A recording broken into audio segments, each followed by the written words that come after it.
5 अनाथ बेटियों की जालिम चाची के साथ होली।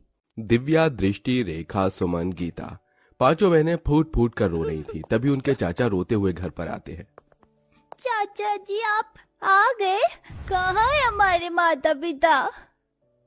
चाचा जी आप जब क्यों हो बताओ ना। अब तुम्हारे माता पिता कभी नहीं आ पाएंगे। क्यों चाचा जी आप ऐसा क्यों बोल रहे हो? मेरी प्यारी बेटियों, आज से मैं ही तुम्हारा पिता हूँ। तुम्हारे माँ पिता भगवान को प्यारे हो गए हैं। अब वो भगवान के पास ही रहेंगे। नहीं ऐसा मत कहिए। बताइए हमारे माता पिता कहाँ हैं? उनके बिना हम कैसे रहेंगे? पांचों बेटियों की बातें सुनकर सर्वेश उन्हें गले से लगा लेता है, जिसके बाद वो रोते हुए अपने कमरे में आता है, जहाँ उसकी पत्नी निकिता उससे कहती है, कराए अपने भैया भाभी का अंतिम संस्कार? हाँ कराया। चलो ये तो ठीक है, लेकिन अब मुझे ये बताओ, इन 5 लड़कियों का क्या होगा? तुम ये कैसी बातें कर रही हो? इनका क्या होगा मतलब? अरे ये अनाथ हो गई हैं। इस घर के अलावा इनके पास और कोई रहने का ठिकाना भी नहीं है। वाह वाह, देखो तो सही, तुम्हारे भैया भाभी तो मर गए और हमारी छाती पर इन 5 लड़कियों को छोड़ गए। कौन करेगा इनका कन्यादान? मैं इनका चाचा हूँ, मैं करूँगा। तुम करोगे? तुमसे अपनी औलाद तो पाली नहीं जाती। तुम्हारा बेटा इतने दिनों से एक साइकिल की जिद कर रहा है, तुमसे एक साइकिल तो ली नहीं गई। इस घर और परिवार को चलाने के लिए मैं शहर जाकर नौकरी करूंगा। तुम हमारे बेटे और 5 लड़कियों का ध्यान रखना। ऐसा कहने के बाद सर्वेश अपना सामान पैक करता है। चाचा जी आप कहाँ जा रहे हैं? तुम 5 अपना ख्याल रखना, मैं शहर जा रहा हूँ काम के लिए। सर्वेश उनकी शादी के लिए पैसे जोड़ने शहर चला जाता है। इधर उसके जाते ही निकिता अनाथ बहनों के ऊपर अत्याचार करना शुरू कर देती है। अब ये मेरा मुंह क्या देख रही हो? इस घर में तुम्हें फ्री पोकट की खाने को नहीं मिलेगी। चलो जल्दी जल्दी काम करो, घर में बहुत काम है। चाची जी आप हमें बता दीजिए कि क्या क्या काम करने हैं, हम सारे काम कर लेंगे। लेकिन हमारी ये 2 छोटी बहनें हैं, इनसे काम मत करवाइएगा। रोटी की कमाई हर किसी के लिए बराबर है, इसलिए तुम 5 को ही घर के काम करने पड़ेंगे। रेखा, सुमन, तुम जाओ और खाने की तैयारी करो। और इधर सुन गीता, तू घर की साफ सफाई कर। इसमें तेरी 2 छोटी बहन हैं, तेरी मदद करेंगी। मैं थोड़ी देर आराम करने जा रही हूँ।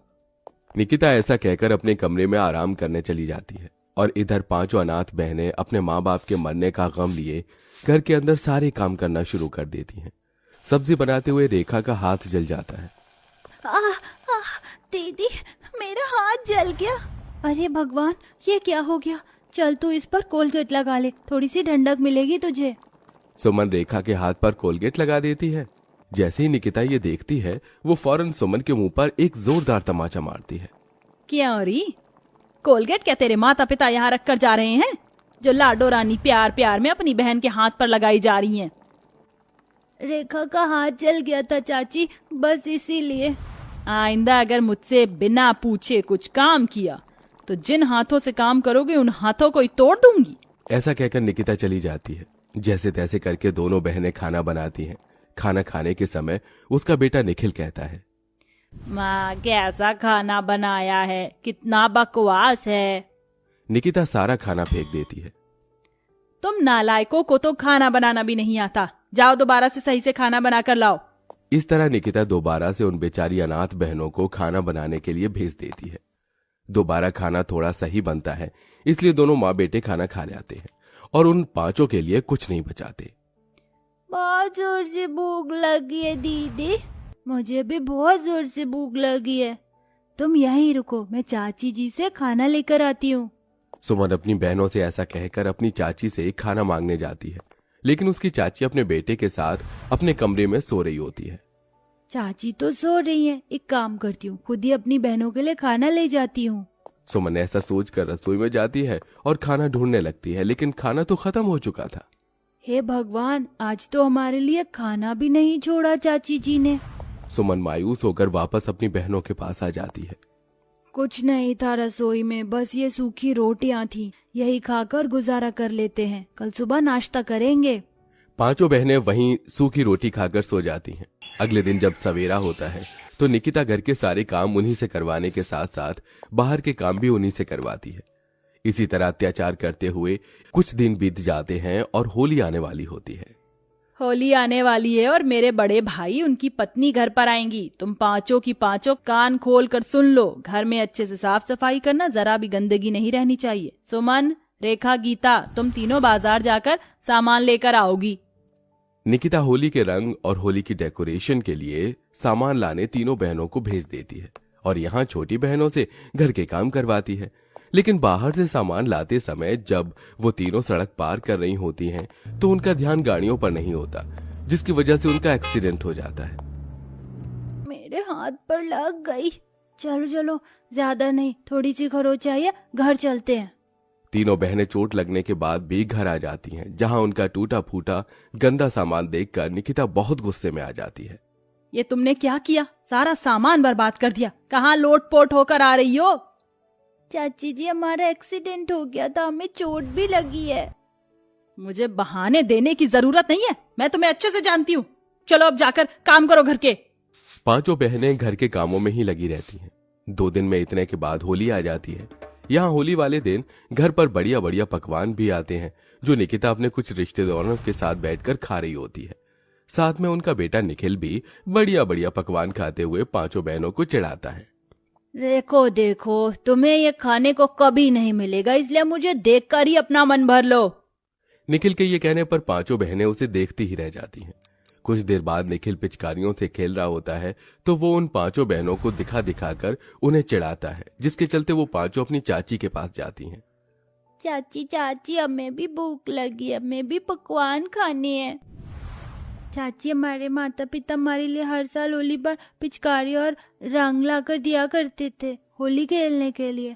आप हमें दे दो, हमें होली खेलनी है।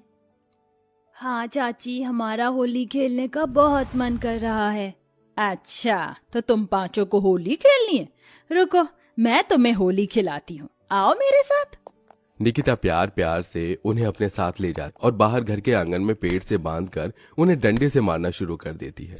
इसे कहते हैं लठमार होली। आज तुम्हें इतना मारूंगी कि होली का भूत तुम्हारे सर से हमेशा के लिए उतर जाएगा।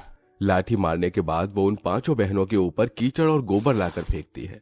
गुलाब और रंग से होली खेलने की तुम्हारी औकात नहीं, इसलिए तुम्हारे लिए कीचड़ और गोबर ही सही है। इस तरह का बर्ताव करने के बाद निकिता उन्हें खोल देती है। खत्म हो गई तुम्हारी होली। अब हाथ मुंह धोकर घर में बाकी के काम है, देख लो। ऐसा कहकर वो चली जाती है और पांचों बहनें रोती रह जाती हैं।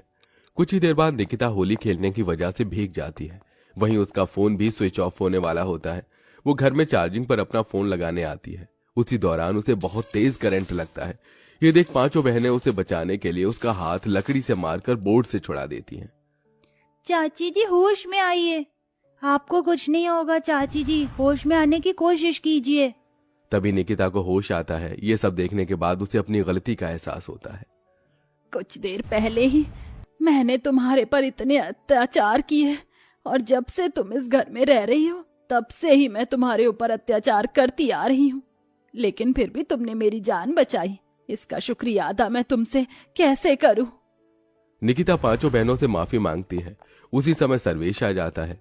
5 अनाथ बहनों के लिए वो नए कपड़े और होली के रंग लेकर आता है, लेकिन निकिता अपना सच छुपाना नहीं चाहती थी।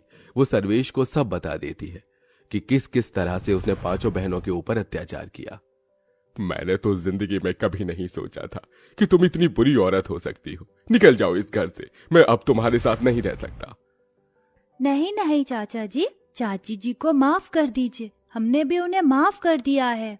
पांचों बहनें एक ही बात कहती हैं, जिसे सुनकर सर्वेश भी निकिता को माफ कर देता है और उसे दूसरा मौका दे देता है। अब निकिता पांचों बहनों की अच्छे से देखरेख करती है, जिसके बाद वो पांचों अनाथ बहनें उस घर में खुशी खुशी रहने लगती।